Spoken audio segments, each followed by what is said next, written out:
Hello, this is Chris with Pilot Savvy video. This video is going to be a real quick and dirty between to show the difference between the Raspberry Pi and our Arduino Mega 2560. And like I mentioned, it's going to be real quick and dirty. It's not going to go into the details, technology of it, but just real quick there, the difference between the two. So the Mega 2560 is real popular that for creating pinouts for the different like switches and knobs that's used in like flight simulators is what I use it for. As you can see, it's a lot simpler. It's got a USB connection that connects to your computer and the power source if needed. You can actually operate this without the power source, as it receives power from the USB connection.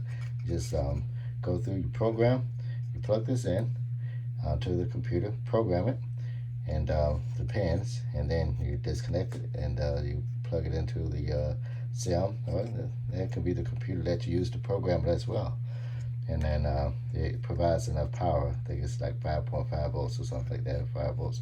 Anyway, it's quite simple, but it's actually really effective. It has a number of pins on it, and as opposed to the Raspberry Pi, it's actually a complete little computer system. You see, side by side, they look very similar. The Raspberry Pi has its power supply that's provided by a USB connection, and it also has several more adapters. It's got the don't use that one, but it's got the HDMI for video, and you also have the stereo audio output and as well, and also I guess there's some form of video as well, composite video. I've never used that for that. Just the power and USB. HDMI connection. That's what's popular. And then you have the Ethernet connection to connect to an Ethernet port.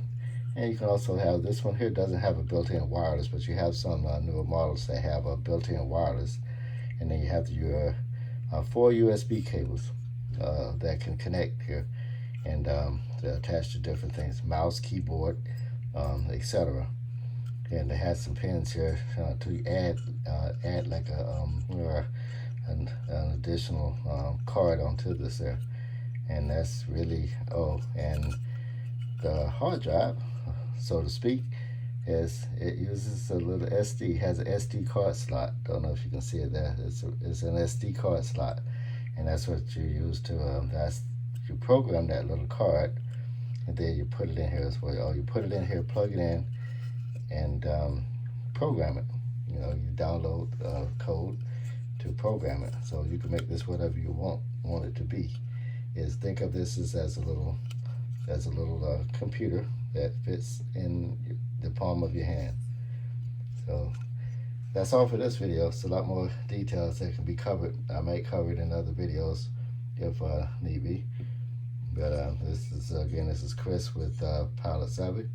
I'd like to thank you for tuning into this video. If you like the video, give it a thumbs up. If you have questions and comments, go ahead and leave the questions and comments. And if you want to be notified of my weekly videos that I publish, or you can just subscribe to YouTube and my YouTube, and be alerted for each new video that I release. Thanks. Bye now.